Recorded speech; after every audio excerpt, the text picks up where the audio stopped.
生气伤肾，我要心疼了。他爬起来，跪在床上，从蓝忘机身后圈住了他的脖子，脸颊亲昵地蹭了蹭蓝忘机的发鬓，偏头揪了一下还在稚气的那人的侧脸。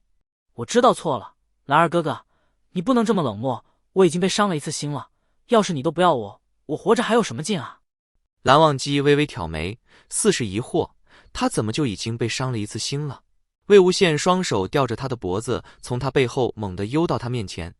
得亏蓝忘机身体素质够高，也没被他坠得弯了腰，只是他呼的一下过来，蓝忘机有些措手不及，身体已经快过大脑地扶住了他的腰。温热的手掌贴上魏无羡只隔着薄薄一层里衣的肌肤，极其熟悉又令人安心的触感，惹得魏无羡不由自主地哼了一声，又向蓝忘机的臂弯里更深地拱了拱。蓝忘机看他这一副受害者的模样，仿佛小猫一样温顺乖巧，心里顿时软得一塌糊涂，反倒不知道该怎么继续责怪他了。僵硬的手顿了半天，而后仿佛哄小孩般试探着拍了两下魏无羡的背。魏无羡感觉出蓝忘机的情绪有所好转，胆子便又大了起来，偷偷摸到了蓝忘机的衣带，手指一勾就把衣带挑开了。你……蓝忘机一把抓住他的手，魏无羡一笑，飞快勾起手指挠了挠他的手心。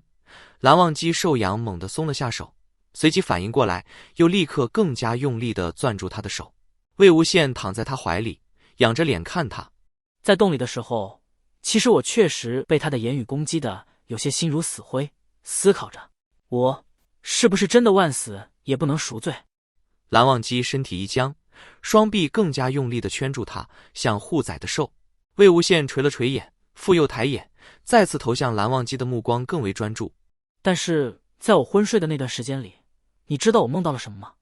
他吸了口气，我梦到我又一次死了，你找不到我，我梦见你喝多了酒，发了疯，承受不了得而复失，跪在墨家庄我之前重生的地方，对每一次来拉你的人一遍又一遍地说我爱魏婴，一次又一次告诉他们我会在这个地方再次活过来。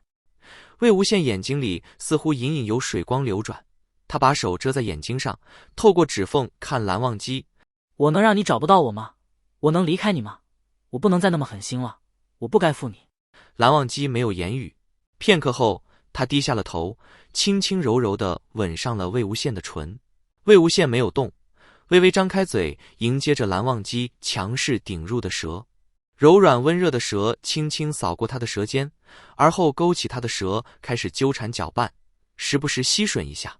两人的唇都极尽柔软，而温软的心情更让蓝忘机心里无限悸动。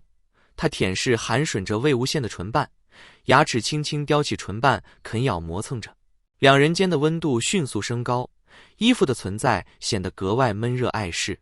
蓝忘机微微抬头与魏无羡分开，怀中的人恋恋不舍地抬头咬了一下他的下巴，轻笑道：怎么感觉刺刺的？蓝湛，你是不是长胡子了？蓝忘机连摸都没摸一下，轻声道：胡说。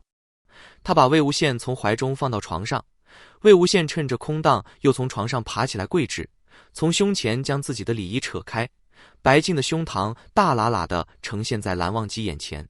他顺势抱住蓝忘机的头，让他的脸贴在自己的胸膛上蹭了蹭。我怎么就胡说了？让我试一下。被魏无羡抱着蹭了两下后，蓝忘机抬头轻轻喘了口气，平复了一下呼吸。你身体还虚弱。魏无羡全当没听见，手顺着拨开的衣服探了进去，从他的胸膛一直摸到紧实的腹部。口是心非。魏无羡嬉笑着把手从蓝忘机压制中抽出来，搂住他的脖子，一个用力就翻到了上面。欢迎加入本频道会员，听完整版故事。魏无羡在不停的耸动中闭上了眼，微微笑了一下，勾起蓝忘机的下巴，让他附耳在自己唇边。蓝忘机的动作停了一瞬，而后狠狠地吻了下去，恰好蹭掉了一颗从魏无羡眼角滚落的不知因何而生的泪滴。而至于后来的许多年，直至两人都已垂垂暮老，两人相互扶持着看云深不知处，数年如一日的景色时，蓝忘机总会不自觉地去摸手指上那颗永远不曾磨损、不曾暗淡的结魂戒，忆起这段堪称刻骨的经历。即使后来漫长的岁月已经重新填充了那么多的记忆，铺就了那么多的春秋，但他的脑海中依然抹不掉魏无羡当年附在他耳边，带着喘息与温热气息说的这句话：你对我的爱，就是我最大的救赎。